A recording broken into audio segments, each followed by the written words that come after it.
جنہیں تقدیر آپس میں ملانے والی تھی۔ ایئرپورٹ کے گیٹ سے نکلتے ہی جیسے موسم نے خود کو سمیٹ لیا ہو، ٹھنڈی ہوا کے جھونکوں میں ایک خاص خوشبو بسی ہوئی تھی۔ لوگ ادھر ادھر بکھرے ہوئے تھے، مگر سب کی نظریں اچانک دوسری طرف مڑ گئی، جہاں وہ دو نوجوان بڑی شان سے چل رہے تھے۔ پہلا جو سفید کرتے اور پجامے میں تھا، اوپر ہلکی گرے ویسٹ کوٹ، ہاتھ میں کالا چشمہ پکڑے، اس کے قدموں میں اعتماد تھا، اور اس کے لمبے گھنگھرالے بال جنہیں ہلکی سی ہوا بے ترتیب کر رہی تھی، اس کی بری آنکھیں اور چہرے پر باروب خاموشی، جیسے وہ صرف چلتا نہیں، منظر بدلتا ہو۔ وہ بنا کسی کی طرف دیکھے آگے بڑھ رہا تھا، جبکہ سردار عبید، جو نیوی بلو جینز، سفید ٹی شرٹ، اوپر سے لیدر کی براؤن جیکٹ، جبکہ کندھے پر بیگ لٹکائے ہوئے، اس کا انداز آزاد، چلنے کا سٹائل مختلف، نیلی آنکھوں میں چمک اور ہونٹوں پر شرارتی سی مسکراہٹ۔ عبید نے ایک ادا سے چشمہ آنکھوں پر چڑھایا اور ذرا سا جھک کر بالوں کو ہاتھ سے پیچھے کیے، تو کچھ لڑکیاں پاس سے گزرتے ہوئے سرگوشیاں کرنے لگی۔ او مائی گاڈ، یہ سردار یزدان کے ساتھ یہ لڑکا کون ہے؟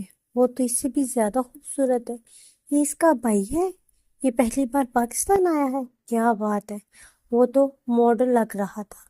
عبید نے ان سرگوشیوں کو سن کر ہلکا سا مسکرا کر آنکھ دبائی، اور ایک لڑکی نے تو بے اختیار اپنی سہیلی کو کہہ، یار اگر زمل نہیں ہوتی نا تو میں ابھی پرپوز کر دیتی اسے۔ یزدان نے اپنی سیاہ گھڑی پر وقت دیکھا اور پھر عبید کو گھورتے ہوئے بولا، گاڑی آ چکی ہے، اب تم اپنی فین لسٹ کم کرو تو گھر چلیں۔ عبید نے کہہ مارا، یار سردار ہو کر اتنی سیریسنس، تھوڑا انجوائے کر لیا کرو۔ اور دونوں بھائی لگژری سیوکس میں بیٹھ کر حویلی کی طرف روانہ ہو گئے۔ گاڑی کے شیشے سے باہر نظر آتا منظر، ہریالی، پہاڑ اور وہ روایاتی کشمیری موسم، اور اندر دو شہزادے جن کی آمد سے حویلی کے سب در و دیوار جاگنے کو تھے۔ استنبول، ترکی، روانگی سے پہلے کا لمحہ۔ استنبول کی شام کچھ خاص تھی۔ بالکنی میں کھڑی ایک نوجوان لڑکی اپنے ہاتھوں میں کافی کا کپ لیے نیچے شہر کی روشنیوں کو دیکھ رہی تھی۔ وہ مغربی طرز کے رائل بلو پینٹ سوٹ میں ملبوس تھی، ہیلز پہنے، کندھوں تک کھلے سلکی اسٹریٹ بالوں کو آدھا پیچھے کیا ہوا تھا۔ یہ ہے مرینا یاسر، ایلیگنس اور سوفیسٹیکیشن کا چلتا پھرتا عکس۔ مرینا نے اپنی سمارٹ گھڑی پر وقت دیکھا اور خود سے کہا، Kashmir, let's see what you have got. جبکہ اندر صوفے پر بیٹھی لڑکی برابر قد، دودھ جیسی صاف رنگت، نفیس سی ہلکی گلابی میکسی پہنے، اس کی چادر کندھوں پر ڈلی ہوئی تھی، بال سیدھے کندھوں سے نیچے آتے ہوئے تھے، اور نظریں بار بار کھڑکی کی طرف جاتی جیسے کچھ سوچ رہی ہو۔ آپی، یہ آخری بار ہے ہم یہاں بیٹھے ہیں، مجھے کچھ عجیب سا لگ رہا ہے۔ زمل نے مرینا کی طرف دیکھا۔ نیچے ٹیکسی آ چکی تھی۔ مرینا نے سلک ہینڈ بیگ کندھے پر لٹکایا، چشمہ آنکھوں پر چڑھایا، اور زمل نے دوپٹہ سنبھالا اور پیچھے سے مرینا کے ساتھ ہو لی۔ ان دونوں بہنوں ایک دوسرے سے بہت مختلف تھی۔ مرینا ہر وقت خود کی لگی رہتی، make up, dressing, new brand, اسے یہ سب بہت اٹریکٹ کرتا تھا، جبکہ زمل کو ان سب سے کوئی سروکار نہیں تھا۔ وہ انتہا کی خوش مزاج تھی اور ہمیشہ کتابوں کو ریڈ کیا کرتی تھی۔ عبید، مجھے جانے دے، مجھے کچھ کام ہے، صبر کرو کچھ دیر، تمہیں دیکھ لوں پھر چلی جانا۔ عبید نے اس کے بالوں کے ایک لٹ کو اس کی کان کے پیچھے جڑاتے ہوئے کہا، جبکہ وہ شرم سے لال ہو رہی تھی۔ جی ڈیڈ، کہاں ہے ڈیڈ؟ عبید نے ہڑبڑاتے ہوئے پیچھے کی طرف دیکھا، جب پیچھے کوئی نہیں تھا۔ آپ کتنے ڈرپوک ہو، یہ مجھے آج پتا چلا ہے، زمن نے سیڑھیاں چڑھتے ہوئے کہا۔ اور مجھے بھی آج پتا چلا ہے کہ کتنی جھوٹی ہو تم، عبید نے اپنے بالوں میں ہاتھ پھیرتے ہوئے کہا۔ یہ تمہیں کیا ہوا ہے، اتنی لال کیوں ہو رہی ہو؟ مرینا نے زمن کی طرف دیکھتے ہوئے پوچھا۔ نہیں تو میں ٹھیک ہوں، زمن نے خود کو نارمل کرتے ہوئے کہا۔ یہ آپ کیا کر رہی ہو؟ آپ کو مما نے کیا بتایا تھا کہ یہاں پر بےہودہ کپڑے سے تن نہیں کریں گی؟ دادی کو یہ سب پسند نہیں۔ ہاں تو کیا کروں، دادی کو تو میں بھی پسند نہیں، تو کیا مار دوں خود کو؟ مرینا ڈٹائی سے بولی۔ آپ یہ کیا بول رہی ہیں؟ آپ کم سے کم اتنا تو خیال کر لیں، وہ جزدان بھائی کی دادی ہے۔ تم چھوٹی ہو تو چھوٹی ہی رہو، اپنے کام سے کام رکھو۔ مرینا یہ کہتی واش روم کی طرف بڑھی۔ مما ایک بار سوچ لیں، وہ بائی کی ٹائپ کی نہیں ہے، عبید نے کرسی پر بیٹھتے ہوئے کہا۔ کیا کمی ہے اس میں؟ خوبصورت، پڑھی لکھی ہے، اور سب سے بڑی بات بڑوں کی عزت کرتی ہے۔ ہاں ہاں، بڑوں کی عزت۔ عبید تنزیہ مسکرائے۔ مما آپ نے اس کی ڈریسنگ دیکھی ہے؟ عبید یہ تم کیوں جہانوں کی طرح باتیں کر رہے ہو؟ میں نے تمہیں یہ سب نہیں سکھایا، یہ فیشن ہے، اور مرینا جو چاہے پہن لے، تمہیں کیا؟ پر مانا فیشن اور بے حیائی میں فرق ہوتا ہے، اور آپ کب سے اسے فیشن کے قائل ہو گئی ہے مما؟ عبید نے سوالیہ نظروں سے اپنی ماں کو دیکھا۔ تم سے تو بحث کرنا ہی فضول ہے۔ کیا ہو مما، آپ اتنی غصے میں کیوں ہیں؟ یزدان نے روم میں آتے ہوئے کہا۔ یہ جو ساری عمر امریکہ میں گزار کر آیا ہے، اس کی سوچ کو دیکھ کر حیران ہوں۔ علینا بیگم نے عبید کی طرف دیکھتے ہوئے کہا۔ پر ہوا کیا ہے؟ پر جو ہوگا دیکھا جائے گا۔ علینا بیگم یہ کہتی باہر کی جانب نکلی۔ تم نے مما سے مرینا کی بات پر بحث کی ہے؟ یزدان نے عبید کو بولا، جس پر اس نے سر ہلایا۔ ارے یار چھوڑ دو بس، اگر ماما پاپا خوش ہیں تو اٹس فائن۔ ہاک فائن، جب میں اسے بابی کے روپ میں دیکھتا ہوں تو میرا خون کھولتا ہے۔ بھائی آپ اس سے بہتر لائف پارٹنر ڈیزرو کرتے ہیں۔ اچھا چھوڑو یہ سب، کشمیر گھومنے چلتے ہیں بھائی، میں آپ سے کتنی سیریس بات کر رہا ہوں اور آپ کو گھومنے کی پڑی ہے۔ عبید نے اس کی آنکھیں دکھاتے ہوئے کہا۔ ارے یار ٹینشن کم لیا کرو، اور رہی بات لائف پارٹنر کی، تو مجھے اپنے رب پر پورا بھروسہ ہے اور وہ بہتر کرنے والا ہے، جیسے آپ کی مرضی۔ چلو چلتے ہیں۔ وہ دونوں بھائی ایک دوسرے کے کندھے پر ہاتھ ڈالتے ہوئے نیچے کی طرف آ رہے تھے۔ ماشاء اللہ ماشاء اللہ، بری نظر سے بچائے میرے شہزادوں کو، دادی نے ان کی طرف دیکھتے ہوئے کہا۔ دادی جب تک آپ کی دعائیں ہمارے ساتھ ہیں تب تک کوئی بھی چیز ہمارا کچھ نہیں بگاڑ سکتی، ان دونوں نے اپنی دادی کے گرد حائل کرتے ہوئے کہا۔ قربان جاؤں میں اپنے شہزادوں سے، تم لوگ کہیں جا رہے ہو؟ علینا بیگم نے ان کی طرف دیکھتے ہوئے کہا۔ جی موم، ہم تھوڑا باہر گھومنے جا رہے ہیں۔ ہنی میں بھی آپ کے ساتھ جاؤں گی، مرینا نے سیڑھیوں سے اترتے ہوئے کہا۔ وہ بلیک سوٹ میں ملبوس تھی، جس سے اس کے دونوں شولڈر اور گردن صاف ظاہر تھی، جبکہ پونچے دائیں سائڈ سے کٹ لگا ہوا تھا، اور جب وہ چلتی تو اس کا ہر ایک پیر صاف دکھائی دیتا تھا۔ بال کھلے ہوئے تھے، جبکہ ہاتھ میں ایک چھوٹا سا ہینڈ بیگ اور بلیک ہیل۔ وہ ایک ادا سے چلتی ان کے قریب آ کر رکی، جبکہ یزدان نے اسے ایک نظر دیکھا بھی نہیں۔ سوری مرینا جی، پر ہمیں ابھی تھوڑا ارجنٹ کام ہے، آپ کسی اور کے ساتھ گھومنے چلی جانا، عبید نے ان الفاظ پر زور دیتے ہوئے کہا۔ علینا بیگم نے عبید کو گھورا۔ چلے جاؤ بیٹا، کیوں نہیں لے کر جائیں گے تمہیں اپنے ساتھ؟ علینا بیگم نے مرینا کے سر پر ہاتھ رکھتے ہوئے کہا۔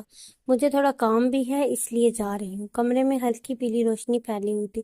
قالین پر بیٹھی زمین پر بکھری پرانی تصویروں کے البم کے صفحات پلٹتے ہوتے ہوئے زبل کبھی ہنس رہی تھی، کبھی سوچ میں ڈوب جاتی۔ دادی جان سرفراز نظریں نرمی سے زمل کو دیکھ رہی تھی، ان کے چہرے پر ہلکی سی مسکراہٹ اور آنکھوں میں کہیں دور چھپتی اداسی تھی۔ دادی یہ دیکھیں، یہ ابو کتنے دبلے پتلے تھے۔ زمل نے ہنستے ہوئے ایک پرانی تصویر دکھائی۔ دادی جان نے مسکرا کر سر ہلایا۔ تب وہ ضدی اور شرارتی لڑکا تھا، تم بالکل اس پر گئی ہو۔ زمل آگے بڑھی۔ یہ تو مما ہے، کتنی پیاری لگ رہی ہیں، جیسے کہ گڑیا۔ اور یہ انگلی رکھ کر بولی، یہ تو یزدان بھائی ہیں، اتنے سنجیدہ تب بھی۔ دادی جان کی ہنسی نکل گئی۔ ایک ذرا پرانی تصویر سامنے تھی، ایک خوبصورت عورت، ایک پروکار مرد، اور ان کے ساتھ ایک ننھی سی بچی جس کی آنکھوں میں چمک اور مسکراہٹ تھی۔ یہ کون ہے دادی؟ زمن نے آہستہ سے پوچھا۔ دادی جان کی مسکراہٹ لمحوں میں مدھم ہو گئی، ان کی آنکھیں نمی سے بھر آئی۔ یہ عائشہ میری بیٹی تھی۔ ان کی آواز میں ایک ایسا دکھ تھا جو برسوں کے صبر کے باوجود ابھی بھی زندہ تھا۔ یہ ان کا شوہر فائق، اور یہ ان کی بیٹی حیات۔ دادی جان کی انگلی ننھی بچی کی تصویر پر ٹکی ہوئی تھی، جس کی سبز آنکھیں سب کو اپنی طرف متوجہ کرتی تھی۔ یہ پورے 7 سال بعد ہم سے ملنے کے لیے آ رہے تھے۔ پتہ نہیں کس کی نظر لگ گئی میری بچی کو، ان کا ایک کار ایکسیڈنٹ میں سب ختم ہو گیا۔ دادی جان کی آواز روندلی گئی۔ زمل نے خاموشی سے دادی جان کا ہاتھ تھام لیا۔ کمرے میں ایک عجیب سا سکوت چھا گیا تھا، صرف پرانی تصویروں کی مہک اور ان کے پیچھے چھپے درد کی خوشبو باقی رہ گئی۔ زمل نے آہستگی سے کہا۔ ارے پری، یہ تو وہی ڈریس ہے جو یزدان بھائی نے آپ کو سالگرہ پر دیا تھا۔ ہاں یہ وہی ہے، پری نے ہنستے ہوئے کہا، پر میں یہ نہیں لے سکتی، یہ آپ کا تحفہ ہے۔ نور نے پری کی طرف دیکھتے ہوئے کہا۔ ارے میری پیاری سی جان، جو میری چیز ہے وہ آج سے تمہاری ہے۔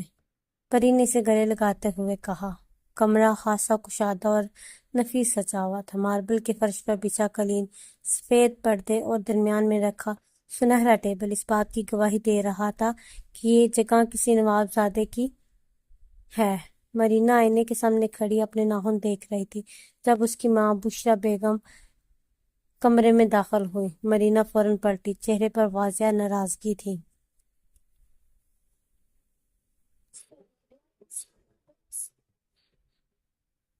ماما، اس لڑکی کو یہاں لانے کی ہر ضرورت ہی کیا تھی؟ مرینا نے سخت لہجے میں کہا۔ بشریٰ بیگم نے سانس کھینچی۔ کس لڑکی کی بات کر رہی ہو؟ وہی جنگلوں سے آئی ہوئی نور، مرینا نے نفرت سے کہا۔ پہلے تو صرف دادی کی نظر میں آئی تھی، اب سب اس کی تعریفیں کرتے نہیں تھکتے۔ بشریٰ بیگم نے سکون سے کہا۔ دادی نے اسے روکا ہے، بچی نے ہمارے شہزادے کو بچایا ہے، اتنی سی بات ہے۔ ہاں تو کچھ رقم دے کر رخصت کر لیتے، اس مرینا نے دانت پیستے ہوئے کہا۔ بات صرف روکنے تک رہتی تو بھی ٹھیک تھا ماما، اب تو جمل بھی اس کی طرفداری کرنے لگی اور عبید بھائی، اس کی نظریں بھی عجیب سی ہو گئی ہیں۔ بشریٰ بیگم نے بیٹی کی بات غور سے سنی، پھر آہستگی سے بولی۔ مرینا، تمہیں کوئی خطرہ ہو تو اپنی جگہ مضبوط کرو، کسی کو نیچا دکھا کر خود اونچا نہیں ہوا جاتا۔ مرینا نے سختی سے ماں کی طرف دیکھا۔ میں نیچا نہیں، صاف صاف دیکھ رہی ہوں کہ وہ لڑکی یہاں کی نہیں ہے اور نہ ہی کبھی اس گھر کا حصہ بن سکتی ہے اور نہ ہی میں کبھی بننے دوں گی۔ بشریٰ بیگم نے آنکھوں میں کچھ سوچتے ہوئے کہا۔ تم اپنی ضد میں کچھ ایسا نہ کر بیٹھنا جس پر کل کو تمہیں پچھتانا پڑے، اور تم کیوں اس لڑکی کو سر پر سوار کر رہی ہو؟ ماما، اس نے میرا دماغ خراب کر کے رکھا ہے، مرینا نے بیڈ پر بیٹھتے ہوئے کہا۔ تم اپنے رشتے پر دھیان دو، بشریٰ بیگم نے اس کی طرف دیکھتے ہوئے کہا۔ مرینا نے رخ موڑ لیا۔ پچھتانا تو تب پڑے گا جب وہ یہاں ٹھہر جائے، اور میں ایسا ہرگز نہیں ہونے دوں گی۔ ماما، ہرگز نہیں۔ حیات جلدی سے گاڑی کے پاس پہنچی۔ اس نے یزدان کو خون میں لت پت دیکھا تو فوراً اپنی چادر سے یزدان کے زخم کو دبا دیا تاکہ خون بہنے سے رکے۔ آپ فکر نہ کریں، میں مدد لے کر آتی ہوں۔ نور حیات نے تیزی سے اپنی ڈریس کی ایک سائیڈ سے کپڑا کاٹا اور اس نے فوری طور پر یزدان کی پیشانی پر پٹی باندھی اور عبید کے بازو کا زخم بھی صاف کیا۔ یزدان کراہتے ہوئے آہستہ سے بولا۔ کون ہے؟ اس حیات کا چہرہ دھندلا نظر آ رہا تھا۔ یہاں پر قریب ایک گاؤں ہے، آپ ہمت کریں اس آدمی کو میرے ساتھ وہاں لے جائیں، اس لڑکی نے عبید کی طرف دیکھتے ہوئے کہا، اور اسی دوران نور حیات نے عبید کو سہارا دیا اور اسے ایک قریبی گاؤں لے جانے کا ارادہ کیا تاکہ وہاں سے ڈاکٹر کو بلایا جا سکے۔ عبید نے آہستہ سے مسکراتے ہوئے حیات کی طرف دیکھا۔ تم فرشتہ ہو لڑکی۔ نور حیات نے ایک لمحے کے لیے عبید کی طرف دیکھا تھا، ایک اجنبی جس کی آنکھوں میں بے بسی تھی اور جس مدد کی اشد ضرورت تھی۔ گاڑی تباہ ہو چکی تھی، ہسپتال کا حال سفید روشنی سے چمک رہا تھا مگر اندر کا ماحول اندھیرے جیسا تھا۔ لینا بیگم کی آنکھوں میں آنسو تھے، وہ بار بار یزدان کے کمرے کے دروازے کو دیکھ رہی تھی جیسے ان کے بیٹے کی ایک جھلک انہیں سکون دے دے گی۔ سردار شہریار خاموشی سے عبید کے کندھے پر ہاتھ رکھے کھڑے تھے۔ عبید کے ماتھے پر پٹی بندھی تھی، ہونٹ خشک تھے مگر آنکھوں میں ایک طرف طوفان دب رہا تھا۔ وہ بچ جائیں گے نا؟ علینا بیگم نے دھیرے سے پوچھا، اس کی آواز تھڑتھڑا رہی تھی۔ عبید نے نظریں نیچے کر لی۔ یزدان ہار ماننے والوں میں سے نہیں ہے، شیر ہے وہ، یاسر انکل نے جواب دیتے ہوئے کہا۔ دروازہ کھلا اور ڈاکٹر باہر آیا۔ چہرے پر سنجیدگی تھی۔ ڈاکٹر کی طرف آگے بڑھ کر، پیشنٹ ابھی خطرے سے باہر نہیں ہے مگر ہم پوری کوشش کر رہے ہیں، اگلے 24 گھنٹے بہت اہم ہیں۔ یہ سن کر علینا بیگم کی ٹانگیں جواب دے گی۔ وہ پیچھے پڑی کرسی پر بیٹھ گئی۔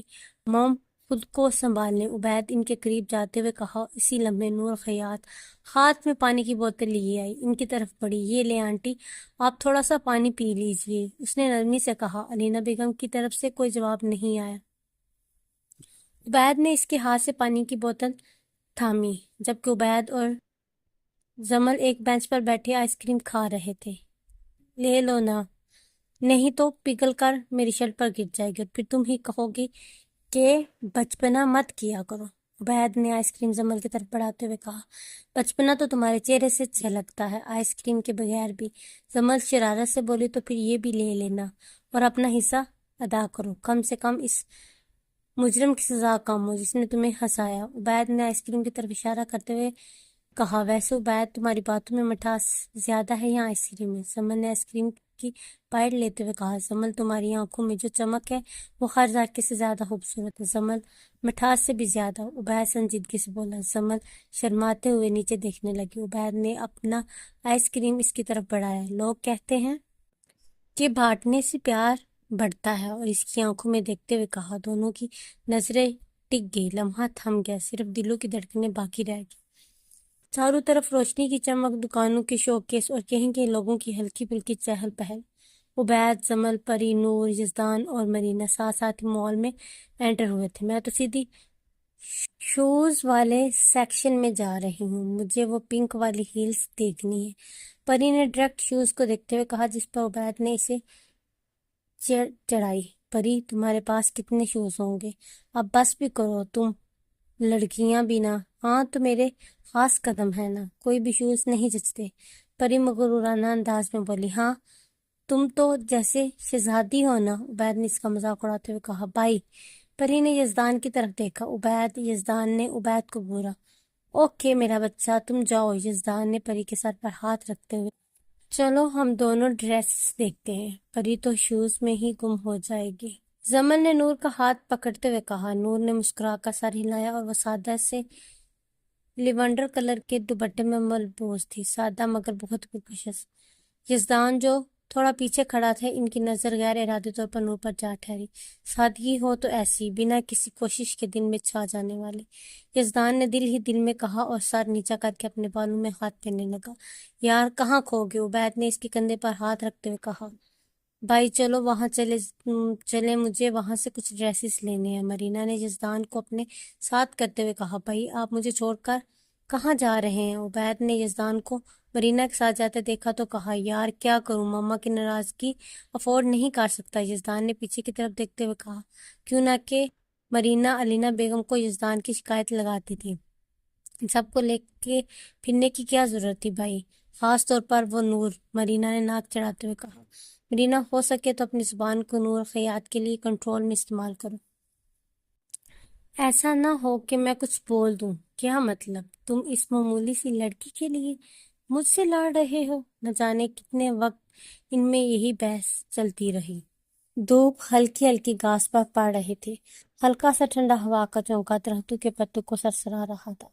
لان میں بڑے بڑے صوفے رکھے گئے تھے جن پر دادی علینا بیگم، مرینا کی ماں بشرا اور دیگر گھر والے بیٹھے تھے۔ سامنے کافی اور شربت کی ٹرالی رکھی تھی اور ارد گرد نوکرانیوں کی ہلکی پھلکی چہل پہل جاری تھی۔ وہ سردار کمران کا کیا ہوا؟ دادی نے سردار شہریار کی طرف دیکھتے ہوئے کہا۔ ان سے تو میں نپٹ لوں گا، آپ بے فکر رہیں، ابھی آپ لوگ شادیوں کی تیاریوں پر فوکس کریں۔ مجھے آج عائشہ کی بہت یاد آ رہی ہے، مجھے ان سے ملنے جانا ہے۔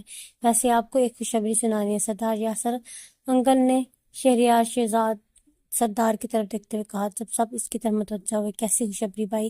علینا بیگم نے ان کی طرف تجسس سے دیکھتے ہوئے کہا۔ آج صبح ہاسپٹل سے کال آئی تھی کہ عائشہ بہن کے جو ٹیسٹ ہوئے تھے ان کا رزلٹ آ گیا ہے، سب کلیئر ہے۔ ڈاکٹر کا کہنا ہے کہ دعا کرو، اب بس ان کو دعاؤں کی ضرورت ہے کہ وہ جلدی سے کومے سے باہر آ جائیں، بس اللہ کرے۔ بشرا بیگم چلے اندر، ڈیزائنر آ چکا ہے، ہم ڈریسز ڈیزائن کروا لیتے ہیں۔ وہ دونوں خاتون اندر کی طرف بڑھتی چلی گئی۔ ماں جی ہم ہاسپٹل چلتے ہیں، میں ڈاکٹر سے بھی بات کر لوں گا، سردار شہریار نے اٹھتے ہوئے کہا۔ شام کا وقت، فارم ہاؤس کا سبز لان، ہلکی ہلکی ہوا چل رہی تھی، چاروں طرف فیری لائٹس چکمکا رہے تھے، خوبصورت سا قالین بچھا ہوا تھا، آس پاس رنگ برنگے کشنز رکھے تھے اور درمیان میں کولڈ ڈرنک کی خالی بوتلیں رکھے تھے۔ سب گول میز پر بیٹھے، ہنسی مذاق کا ماحول تھا۔ اچھا سب تیار ہو؟ بوتلیں گمو اور سچ اور جھوٹ کا پتہ چلاؤ، پری پرجوش انداز میں بولی۔ تیار ہو سب؟ زمن نے سب کی طرف دیکھتے ہوئے کہا۔ ہاں سب پرجوش انداز میں بولے، بس یہ نہ ہو کہ صرف ٹروتھ لے کر بچ جائے، مرینا نے ہنستے ہوئے کہا۔ اور اگر کسی کو ڈر میں پول میں چھلانگ لگانی پڑی تو وارننگ دے رہا ہوں، میں فل سوٹ میں ہوں، عبید نے کشن پر نیم دراز ہوتے ہوئے کہا۔ میں تو صرف سیلف ڈیئرز کروں گی ورنہ میں باہر، مرینا ایک ادا سے بولی۔ اور اگر بوتل تمہاری طرف آ گئی تو؟ مرینا یزدان نے مرینا سے سوال کیا۔ یزدان بھائی آپ ہی بوتل گھمائے، مزہ آ رہا ہے، پری نے چٹکی بجاتے ہوئے کہا۔ یزدان نے بوتل گھمائی، سب کی نظریں اس پر مرکوز تھی، بوتل گھوم کر زمل پر رکی۔ اوہو پہلا اور نشانے میں یہ تو ناانصافی ہے، زمل نے منہ بناتے ہوئے کہا۔ چلو سچ یا چیلنج؟ پری نے سب کی طرف سوالیہ نظروں سے دیکھا۔ سچ، عبید نے ہنستے ہوئے کہا۔ ایسی بات ہے جو تم نے آج تک کسی کو نہیں بتائی؟ پری نے شرارت سے پوچھا۔ جب میں چھوٹی تھی نا تو آئینے میں خود کو زویا کہا کرتی تھی، لگتا تھا زمل نام بورنگ ہے، اور یہ میں نے آج تک کسی کو نہیں بتایا۔ سب اس کی بات پر ہنسنے لگے۔ ہاں ہاں ہاں، زوبیا بی بی، آپ کی بات تو کمال کی نکلی، عبید نے اس کی طرف دیکھتے ہوئے کہا۔ اور پری تم گھماؤ بوتل۔ پری نے جیسے ہی بوتل گھمائی وہ عبید پر ٹھہر گئی۔ اف، عبید نے منہ بناتے ہوئے کہا۔ سچ ڈیئر؟ رینا نے سب کو دیکھتے ہوئے پوچھا۔ ڈیئر، سب نے ایک ساتھ بولا۔ اچھا تو تمہارے لیے ڈیئر ہے کہ تم شاعرانہ انداز میں زمل کی تعریف کرو گی، اور وہ تمہارے لیے کیا ہے؟ یہ ڈیئر تو میں دل سے کروں گا، اور یہ پر سب میری بات غور سے سنو، درمیان میں کوئی نہیں بولے گا۔ عبید نے سب کو گھورتے ہوئے کہا۔ اوکے بوس، سب نے ایک ساتھ کہا۔ زمل، تم لفظ نہیں ہو، احساس ہو، جسے پڑھا نہیں صرف محسوس کیا جا سکتا ہے۔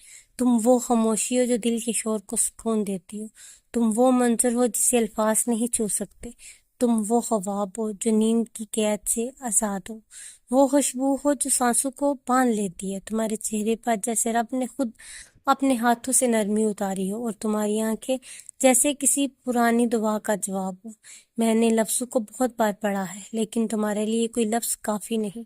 تم وہ فکرہ ہو جسے کہنے سے پہلے قلم رک جائے اور دل دھڑکنا بول جائے۔ تم میری ہار میں چھپی ایک جیت ہو، تم وہ روشنی ہو جو اندھیرے کو بھی خوبصورت کر دے، ایک لمحہ خاموشی کا جیسے وقت تھم گیا ہو۔ زمل کی آنکھیں نم، لبوں پر بے یقینی اور دل میں ہلکی سی لرزش۔ واہ واہ، کیا بات ہے، لگتا ہے ہمارے عبید تو شاعری میں استاد نکلا۔ بس بھائی، اب زمل کو پرپوز ہی کر لو، یزدان نے ہنستے ہوئے کہا، یا پھر نمرہ احمد کے ناول کا ہیرو بن جاؤ۔ پری نے اس کی طرف دیکھتے ہوئے کہا۔ اب پری تم بوتل گھماؤ گی؟ عبید نے پری کو دیکھتے ہوئے کہا۔ پری نے جیسے ہی بوتل گھمائی وہ مرینا پر رک گئی۔ اوہ مائی گاڈ، مرینا نے آنکھیں نکالتے ہوئے کہا۔ تم ڈانس کرو گے؟ عبید نے ہنستے ہوئے کہا۔ کیا؟ نہیں کچھ اور، مرینا نے صاف انکار کیا۔ نہیں، اب آپ کو کرنا ہوگا، سب نے ایک ساتھ کہا۔ اوکے، پر 3 منٹ سے زیادہ نہیں، مرینا نے سب کو وارن کیا۔ جی جی ٹھیک ہے۔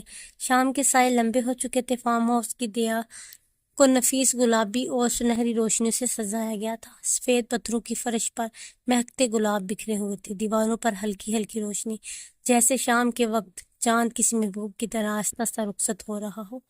موسیقی شروع ہوئی تھی۔ آج کی رات مزہ حسن کا آنکھوں سے لیجیے، اور تب مرینا آئی ریڈ کلر کا ہاف سوٹ پہنا تھا۔ یزدان کی نظریں جو اڑتی اڑتی آسمان سے لوٹ کر زوال پر آئی تھی، اب زمین پر کسی اور چاندنی میں ڈوب رہی تھی۔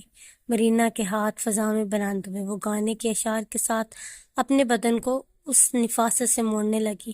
ہر اشارہ، ہر جنبش میں ایک مکمل جملہ چھپا تھا۔ حال میں سب کی نظریں ساکت تھی، صرف مرینا متحرک تھی۔ یزدان کی آنکھیں انجانے میں پہلی بار اس پر ٹکی تھی، جیسے بے اختیار۔ وقت برباد نہ بن باتوں کی باتوں میں کیجیے۔ شاید یزدان مرینا کو کبھی اس نظر سے نہ دیکھتا اگر یہ ایک شام، ایک لمحہ اتنا خاموش اور خطرناک نہ ہوتا۔ نور کہیں پچھلے حصے میں کھڑی یہ سب دیکھ رہی تھی، اس کی سبز آنکھوں میں ایک سرد سی روشنی چمکی۔ ایک وہ تھی جو کسی کو دیکھ کر کچھ نہیں کرتی تھی، اور ایک مرینا تھی جو سب کو بتا کر سب کچھ کرنا چاہتی تھی۔ دریا اکثر دلوں میں لکھی جاتی ہے، قائدوں میں نہیں، اور آج مرینا نے ایک قدم آگے رکھ دیا تھا۔ بس بہت ہو گیا، مرینا نے بانپتے ہوئے کہا۔ سب نے اس کے لیے تالیاں بجائی۔ واہ مرینا، تم نے تو کمال ہی کر دیا، عبید نے تالیاں بجاتے ہوئے کہا۔ ارے نور، تم بھی آؤ۔ پری نے نور کو پیچھے دیکھا تو کہا، ہاں آؤ نا تم بھی۔ زمل نے اٹھ کر اس کا ہاتھ پکڑا اور اپنے ساتھ لا بٹھایا۔ اب طبیعت کیسی ہے تمہاری؟ یزدان نے اس کی طرف بنا دیکھے پوچھا۔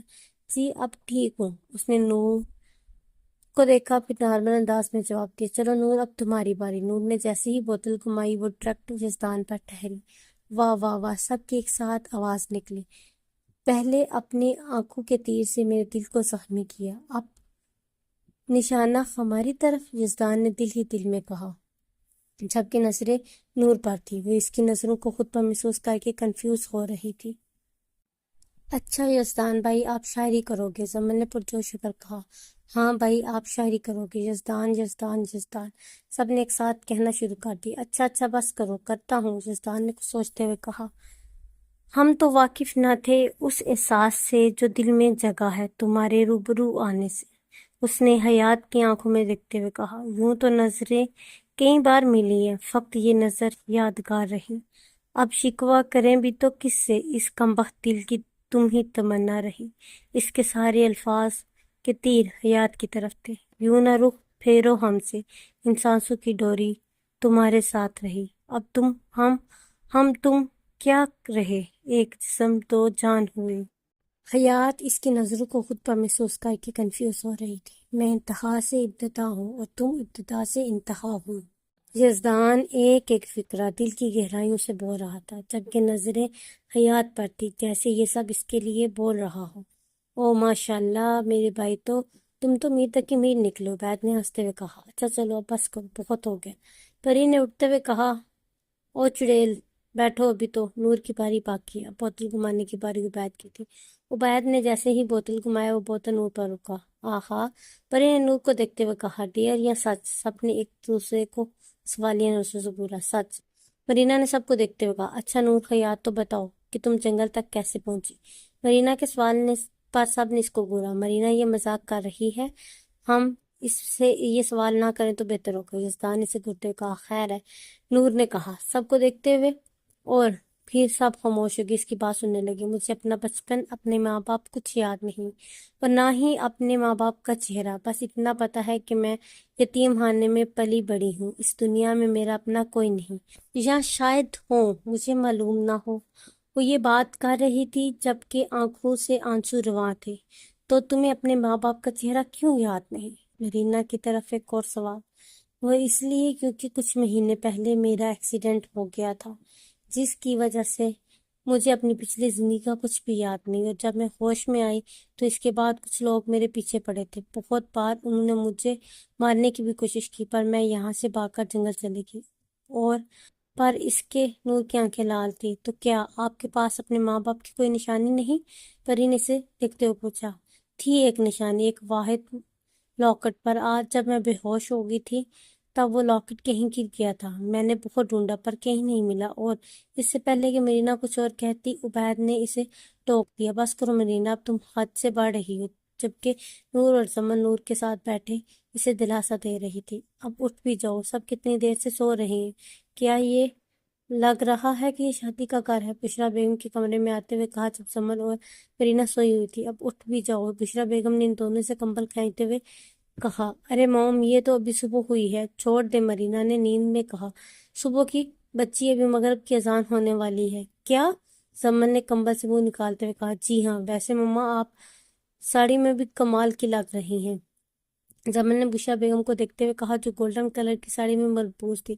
مجھے بھی ساڑی پہننی ہے، زمن نے ضدی انداز میں کہا۔ اب ساڑی پہن کر گھر میں چڑیلوں کی طرح گم ہوگی؟ کیوں، باہر جانے کا وقت تو ہے نہیں مما، مجھے لگتا ہے آپ یہاں آ کر ان کے جیسی ہو گئی ہیں۔ مرینا نے واش روم کی طرف جاتے ہوئے کہا۔ ہم تو اسی ٹائم میں باہر گھومنے جاتے تھے۔ ہاں، پر بیٹا یہ کشمیر ہے، ترکی نہیں۔ اوکے میری پیاری سی موم، اب غصہ نہ کرو، اب جلدی سے میرے لیے ناشتہ بناؤ۔ زمن نے کبرڈ سے ریڈ کلر کی ساڑی نکالتے ہوئے کہا۔ واٹ، ناشتہ؟ بشرا بیگم نے حیران ہوتے ہوئے انداز میں کہا، جبکہ پری اور نور امانت کو چھونے کا حق کوئی اور کیسے لے سکتا ہے؟ پری کی آنکھوں میں نمی تیرنے لگی، وہ پلٹی، مگر اس کی ہمت کمزور ہو چکی تھی۔ آنکھوں سے آنکھیں ملی اور لمحے بھر کو صرف سانسوں کی سرگوشیاں باقی رہ گئی۔ کاش تم دشمن نہ ہوتے، اس کی آواز بکھرتی جا رہی تھی۔ دشمن ہوں مگر تمہارا عاشق ہوں، اور اس جنگ میں صرف تمہاری ہار دیکھنا چاہتا ہوں جو میرے گلے لگ کر ہو۔ عفان نے اس کے بالوں کی لٹ کو اس کے چہرے سے ہٹاتے ہوئے کہا، اور لمحے میں